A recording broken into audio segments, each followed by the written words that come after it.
bahkan 2-3 kali. Barang ilegal yang dimusnahkan berupa 198.915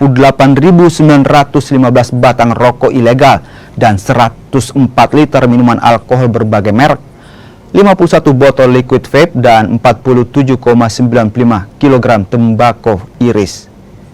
Pemusnahan dilakukan di halaman kantor Bea Cukai di kawasan Pelabuhan Yosudarso, Ambon, Maluku.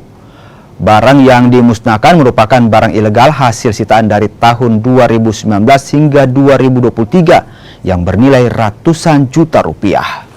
Barang tanpa pita Bea Cukai dan barang selundupan ini disita dari sejumlah jasa pengiriman.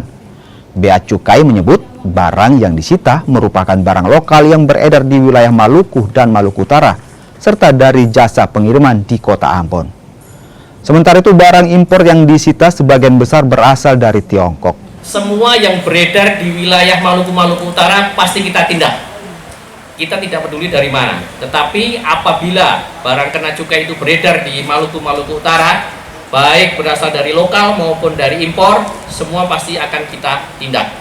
Ya, itu yang kita sudah lakukan. Sementara ini kita mendata dari Cina. Semua dari Cina? Barang impor mayoritas sebagian besar dari Cina.